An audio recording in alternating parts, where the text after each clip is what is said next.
Menurut teman-teman penting tidak saya menceritakan fenomena mati suri yang terjadi pada diri seseorang? Bagi saya ini sangat penting sekali. Banyak pelajaran yang kita dapatkan dari cerita-cerita tersebut. Bahwa hidup ini kita harus menghargai kehidupan.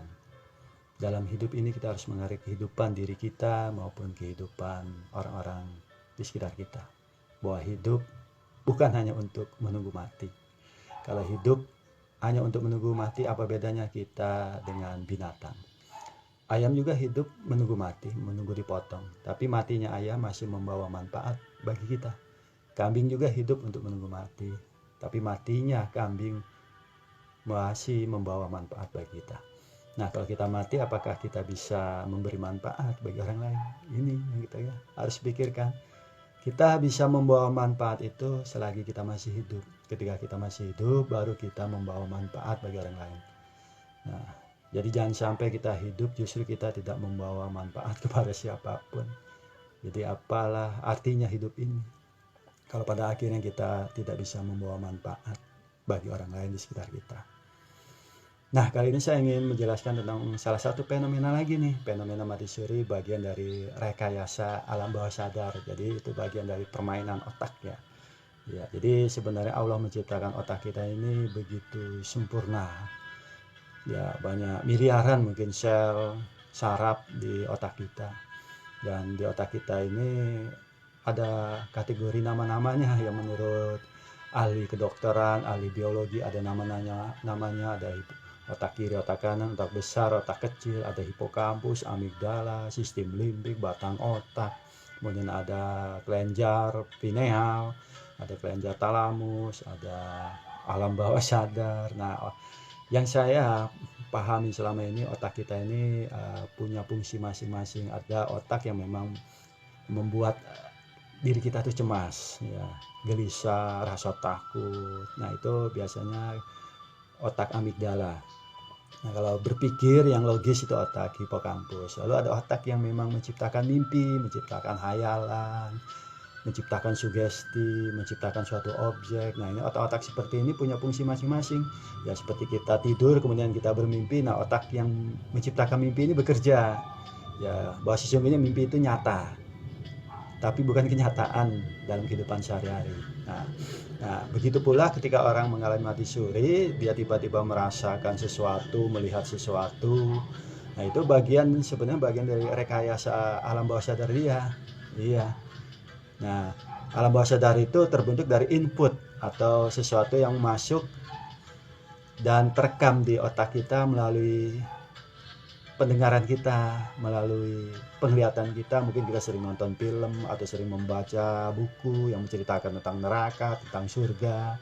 Nah, kemudian terekam di otak kita, kemudian ada otak yang menciptakan objek-objek seperti itu.